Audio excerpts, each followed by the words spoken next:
ہمارے یہاں معمول ہے کہ اگر زکوٰۃ کا چندہ جمع کرنے والا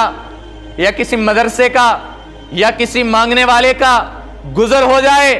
اور ہم سے وہ یہ مطالبہ کر دے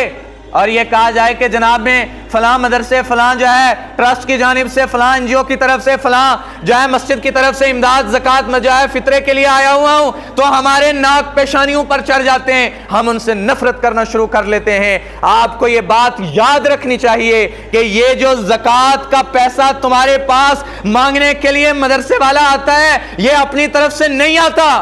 یہ دین کا رکن ہے، تمہارے ذمہ فرض ہے۔ اگر اس کو جھٹلاؤ گے، کم سمجھو گے، ایمان سے خارج ہو جاؤ گے۔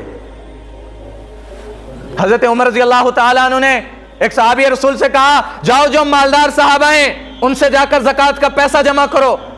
اور ان کو یہ بات معیوب لگی کہ یار میں کیسے جاؤں گا، جا کے پیسے جمع کروں گا۔ اور دور بھی یہی ہے، بات بھی یہی ہے کہ پیسہ باپ سے بیٹے کو مانگنا اتنا مشکل ہوتا ہے کہ انسان سوچ نہیں سکتا، حالانکہ اس باپ کے مال پر اس کے بیٹے کا حق ہے،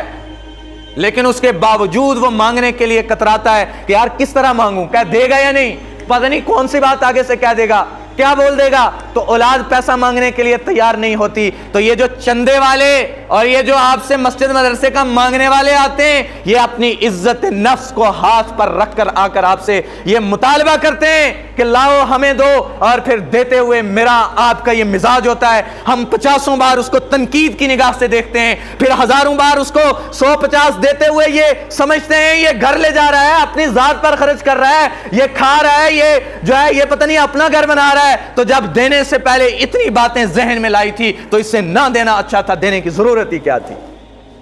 اور پھر حضرت عمر رضی اللہ تعالیٰ عنہ نے فرمایا تمہیں یہ معیوب لگتا ہے کہ تم کسی سے جا کر یہ مال جمع کرو، تم تو دین کے ایک رکن کو جھٹلا رہے ہو۔ 5 ارکان دین کے ہیں، کلمہ، نماز، زکوٰۃ، حج اور رمضان کے روزے، تو یہ ستون ہے دین کا، اگر تم اس کو جھٹلا رہے ہو تو گویا تم ایک دین کے رکن کو توڑ رہے ہو۔